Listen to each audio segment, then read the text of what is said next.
Bonsoir, heureux de vous retrouver pour ce numéro d'Afro-Night consacré à Malika Zahra. Elle est de retour sur ce plateau avec un album intitulé Roi, l'essence ou la quintessence. Elle va nous en parler au cours de cette émission. Malgré le nombre d'années passées aux côtés des grands musiciens et avoir subi toutes les influences, elle est restée ancrée dans sa propre tradition, comme pour répondre à un adage africain qui dirait que malgré le nombre d'années que l'arbre passera dans l'eau, il ne deviendra jamais un crocodile. Vous êtes d'accord avec ça? C'est superbe. Vous êtes d'accord avec ça? Et plus il nage, et plus... Merci beaucoup d'avoir accepté notre invitation. Roi, pour dire quoi? Déjà, l'origine de ce mot. Alors, roi, en fait, c'est un verbe très ancien qu'on n'utilise plus du tout et qui, en fait, exprimait en fait, une tribu, un groupe de personnes qui se joignent à une personne de la tribu pour l'aider à extraire une essence, que ce soit une huile, enfin, voilà, extraire vraiment d'une graine une essence. C'est dans le parler ancien de quelle langue? Du berbère, voilà, berbère. Où on situe marocain. les berbères dans le Maghreb? Un peu partout. Un peu partout, et puis pas que le Maghreb, hein, ouais. Mali, Mauritanie. Ah, ça va jusque là-bas. Ah, bah oui, c'est des gens qui voyageaient, donc voilà, l'Égypte. Voilà, 9 titres bien travaillés avec des musiciens. Nous parlerons de tout cela au cours de cette émission. Bienvenue à Afro-Night. Merci beaucoup.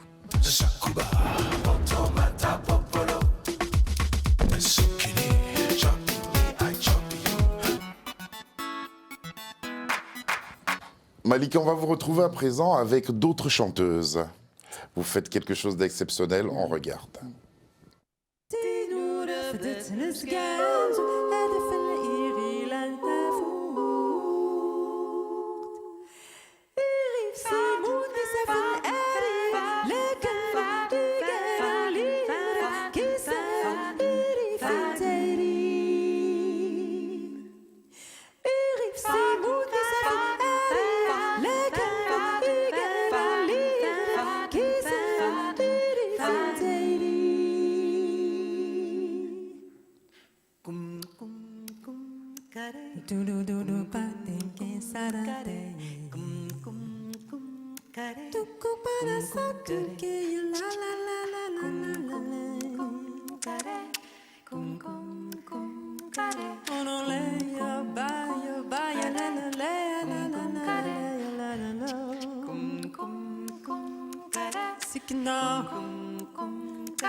Le vieillard qui n'a vécu que dans son village n'a qu'une intelligence, mais le jeune qui a parcouru 10 villages s'enrichit de 10 intelligences. C'est un proverbe que vous portez. Complètement, ouais. Complètement. Et en fait, c'est vraiment le cœur de cet album, ce nouvel album qui s'appelle Roi, où je parle en fait de quintessence, que c'est vraiment...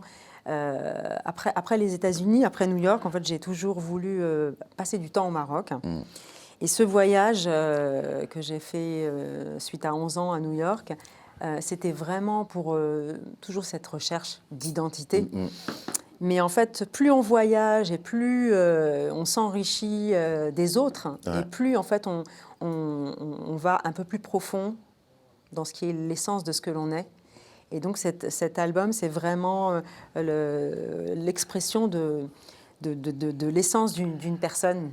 Et c'est tout ce qui compte, en fait. Pour écrire un tel album, il faut croire en l'humain, humainement, que vous ont apporté ces rencontres avec les autres cultures. Qu'est-ce que ça vous a offert? À me connaître déjà mieux, à casser des barrières, à croire encore plus à la comment dire en l'être humain, en l'humanisme, voilà, les sans frontières. Est-ce que c'était aussi dans cette démarche que vous avez opté pour le jazz, avoir cette liberté de rencontrer les autres, d'aller à la rencontre des uns et des autres? Oui, je pense que j'ai pas choisi par hasard le jazz, parce que le jazz est en fait une clé qui permet en fait de pouvoir ouvrir et dialoguer avec des personnes très différentes. Durant 11 années, vous avez vécu à New York. Qu'est-ce que la grosse pomme vous a offerte? La pomme. Des Big Apple. La Big Apple m'a apporté déjà la confiance. Ouais. La confiance en soi, le positivisme.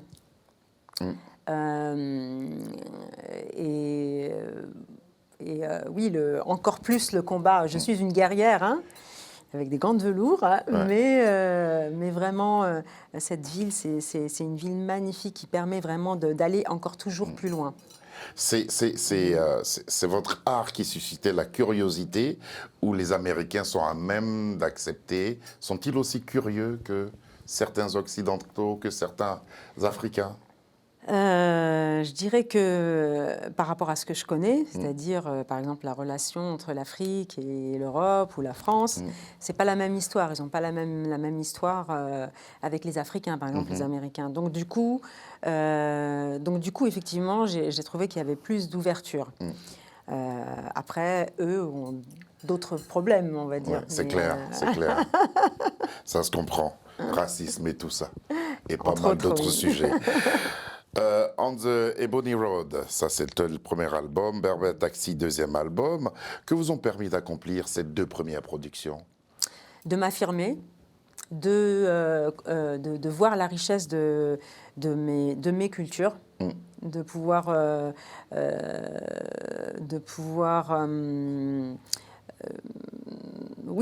utiliser tous ces outils que j'avais. Ce sont des exercices pratiques. Voilà, c'est ça. Exercices pratiques. Et comment le milieu musical vous a accueilli lorsque vous êtes rentré 11 ans après de New York? C'est particulier parce que je suis arrivée, d'abord je suis passée au Maroc, je suis restée pendant 3 ans et demi. J'ai eu ma fille, donc ma vie a beaucoup changé. Hein, je suis plus la même. Et puis en fait, c'était juste avant le Covid. Oui. Donc, on s'est rencontrés dans ces eaux-là. Voilà, c'est ça. Ouais. Donc, on ne reste pas indemne d'une expérience pareille. Mais voilà, en tout cas, je suis là et le 3e album sort maintenant. Et c'est ce qu'on va retenir pour l'instant. Mais pourquoi ne pas faire un retour sur votre parcours en compagnie d'une belle formation et puis sur un titre aussi qui ne laisse personne indifférent. Notre invité répond au doux nom de Malika Zahra.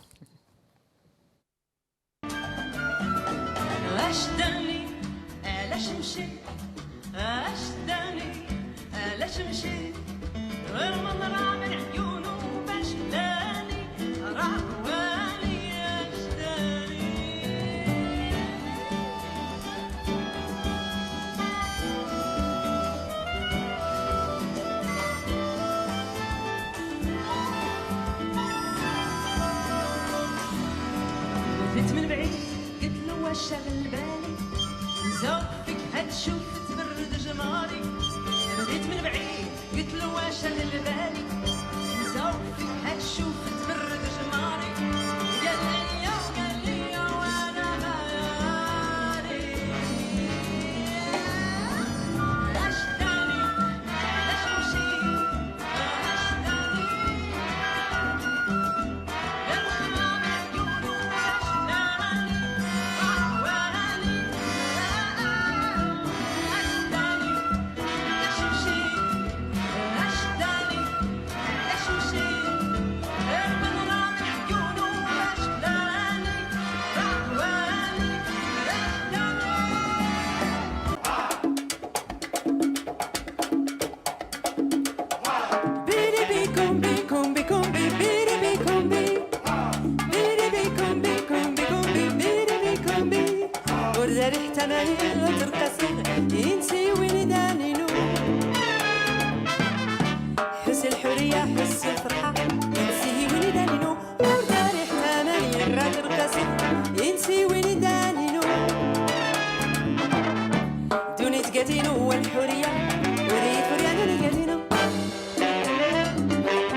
Pourquoi et à quelle période vous ramène ces deux vidéos? Eh bien, c'était juste pendant Le confinement? le confinement. Ouais.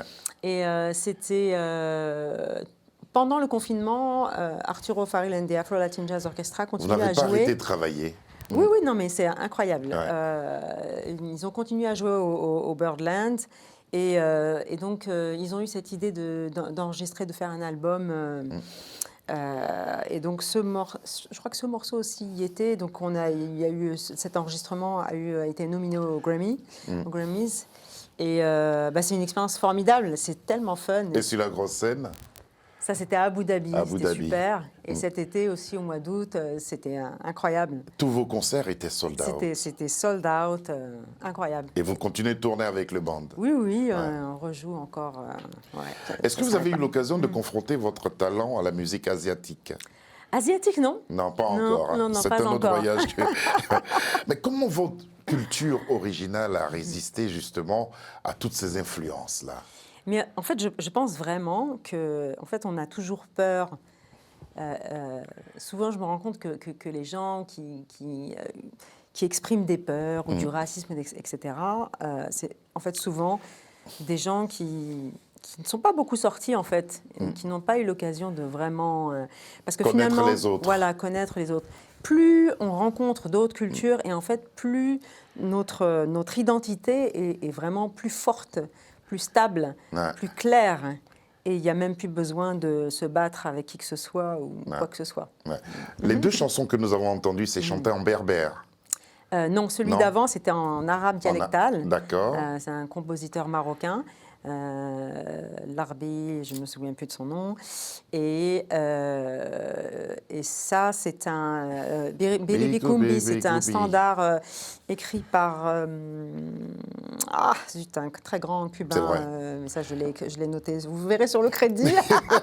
Et Au c'est un crédit, texte vous verrez tout ça. en berbère. En Voilà, et que j'ai vous écrit, l'avez ouais. traduit en berbère. Ouais, c'est ça. Quel lien vous faites avec l'expérience que vous avez entre l'Afrique, l'Europe et l'Amérique? Lien culturel.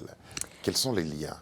Les liens sont que, pour moi, c'est vraiment très, très clair qu'il n'y a pas de frontières, qu'il y a toujours eu des gens qui ont voyagé depuis de tout temps, parce qu'on retrouve des similitudes. Sur chaque continent. Sur chaque continent. De toute façon, bien sûr, l'Afrique et les États-Unis, ça, il n'y a pas de doute. Hein. Et bien sûr, la France. Mais vous parlez d'une Afrique et les États-Unis du temps même de l'esclavage. Oui. Pourquoi? Les Africains sont partis avec leur musique. Voilà, c'est évident que toutes les musiques traditionnelles, la pentatonique qu'on retrouve dans toutes les musiques traditionnelles, on la retrouve dans le blues, on la retrouve. Voilà, quoi, Ça, c'est de grosses traces évident. africaines, ça. Voilà. On va maintenant gospel. s'intéresser au premier extrait de cet album qui nous réunit, Roi, et c'est Zrig. C'est ça, je le prononce bien? Zrir. Voilà. Malika Zahra. Zrir.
tout jalé, la la la la, j'ai tout jalé, صغير صغير الوا, j'ai tout jalé, la la la la, ay Maria la la, ay Maria la la, ay Maria la la la la, ay Maria la la, ay Maria la la, ay Maria la la la la.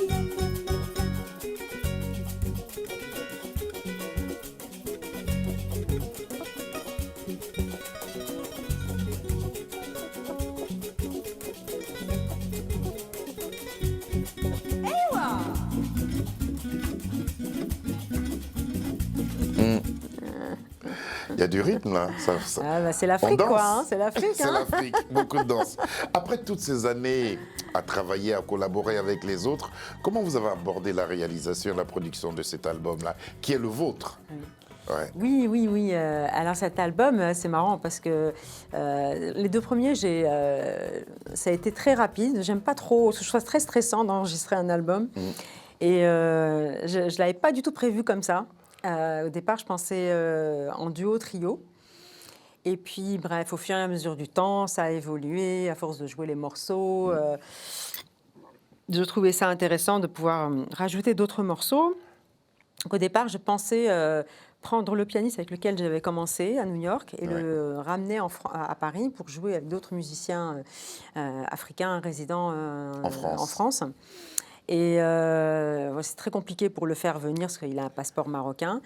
Et finalement, donc j'ai pris Adil. On est parti à Adil, le percussionniste, là, Adil Mirgani, qui est un percussionniste fantastique avec lequel j'avais déjà pas mal collaboré pour l'équipe européenne. Et on est allé à New York. On a enregistré donc avec Amino Belliamani, le pianiste marocain à New York, et Bam Rodriguez, un contrebassiste vénézuélien. Voilà, on a enregistré pendant 2 jours là-bas. Et puis après, je voulais vraiment continuer à travailler en fait la production. Je souhaitais que ça aille un petit peu plus dans une autre direction musicale. Et donc là, j'ai fait appel à Alioune Wade, avec lequel j'avais déjà collaboré. On avait déjà joué ensemble. Il avait déjà joué avec moi, en fait, quelques concerts. Et voilà, j'aime son univers, sa musicalité, etc. Quel a été son apport? Ah bah, il a beaucoup apporté dans son projet. D'abord, c'est lui qui a proposé les cuivres. Ouais. Au départ, je me dis ah non, ça va faire trop et tout, c'est pas possible et tout, parce que j'étais partie sur une petite équipe. Et puis en fait, on a quand même essayé et j'ai beaucoup aimé. Et puis plein d'autres choses. Et je suis très, très contente du travail qui a été fait. En tout cas, quand on écoute les 9 chansons, quels sont les rythmes, justement? Rappelons les rythmes qui accompagnent les 9 textes que vous proposez. Alors là, ça, vraiment, cet album, c'est pareil. C'est comme l'histoire de la quintessence, etc. Ouais. Je me suis dit, cet album, justement, je voulais pas que ça reste jazz ou ceci ou cela. Je me suis dit, cet album... Je veux qu'il soit ouvert. Éclectique. Éclectique. J'utilise tout ce que je veux. Je me fiche des... Donc, vous abordez justement dans le dernier extrait qu'on va voir, Fine, vous abordez un thème essentiel. Vous parlez de frontières, comme vous en parliez tout à l'heure. C'est un texte qui est particulier pour vous. Vous êtes né. En fait, cet album, donc moi, je l'ai composé quand j'étais au Maroc. Et puis, bien sûr, je suis consciente de ça depuis longtemps, mais c'est vrai que là-bas, j'ai vraiment rencontré plein de gens et vraiment vécu avec eux le fait de devoir à chaque fois demander l'autorisation pour sortir du territoire, même des gens qui ont de l'argent. Alors, on oublie ceux qui n'en ont pas. C'est la cata.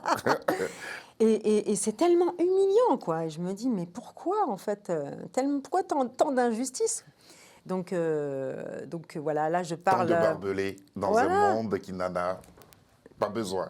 Qui n'en a pas besoin. Et en fait, l'art, la musique, il n'y a pas tout ça. Elle permet ça, justement. On va écouter et voir Fine.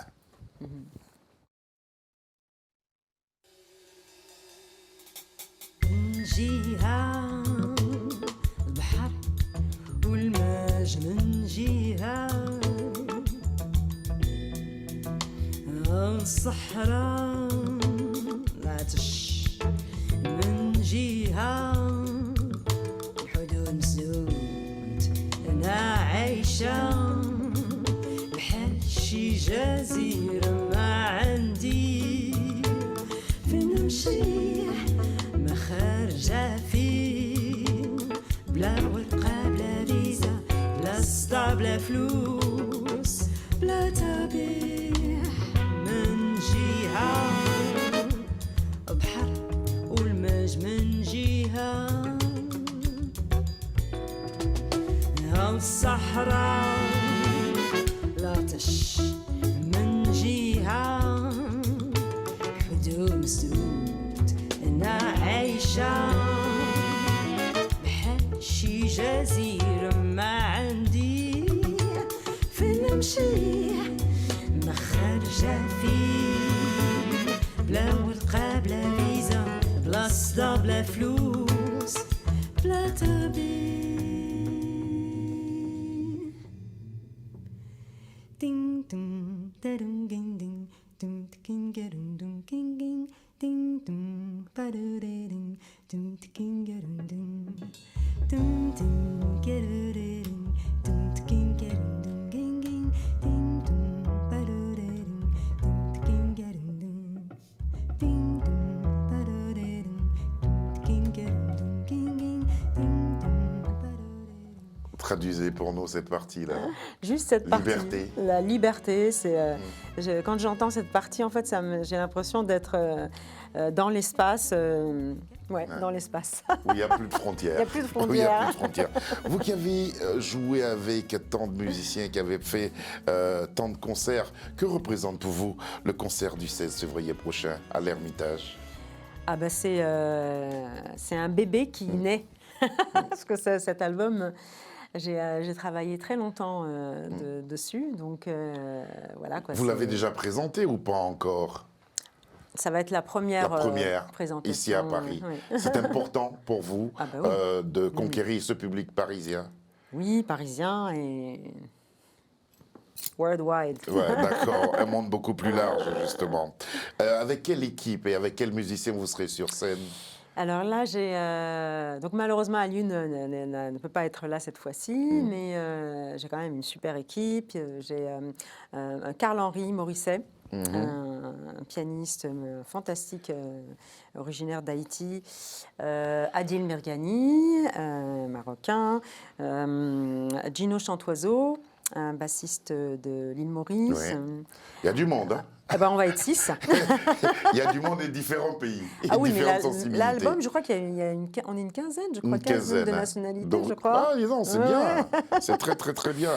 C'est très bien. Il y a Laurent Bonnet au sax et Thomas Frel à la trompette. Voilà. Dis donc, ça va faire du beau monde sur la scène et puis on aura l'occasion d'entendre des chansons existantes et aussi les chansons de cet album-là. Il y a 9 titres. L'album sortira. Est déjà sorti, sorti le 3 février. Le 3 février dernier. Donc vous pouvez la voir et espérer chanter à l'unisson avec elle sur la scène du studio de l'Ermitage. Ça sera le 16 février prochain. Et ensuite, le 26 mai, vous êtes parti pour New York. Pour l'instant, il y a une date. Oui, il y en a d'autres qui sont en train d'arriver, voilà, qui sont en train de se concrétiser. Voilà, une tournée aux États-Unis, mais voilà, c'est normal. Et puis en août, sûrement une tournée française ou européenne. Oui, bien Pourquoi sûr, ça pas. c'est sûr. En tout cas, on croise les doigts pour vous et puis on souhaite un plein succès à cet album qui est Roi Quintessence. La quintessence de quoi? De votre culture ou des cultures?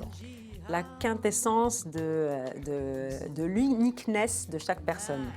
L'uniqueness de Je chaque personne. Je sais pas si on dit l'uniqueness. Oui. Uniqueness. L'essentiel de chaque Voilà. personne. Merci beaucoup. Une quinzaine d'artistes réunis autour de Malika Zahra pour ce magnifique album de 9 titres que vous pourrez découvrir sur la scène du studio de l'Ermitage. Ce sera le 16 février prochain. Ensuite, elle partira pour une tournée américaine et nous reviendra sûrement pour l'été. Merci beaucoup d'être venu participer à cette émission.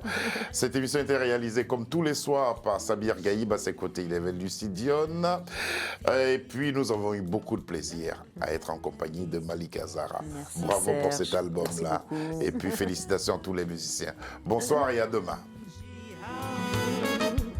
بحر والماج من جهة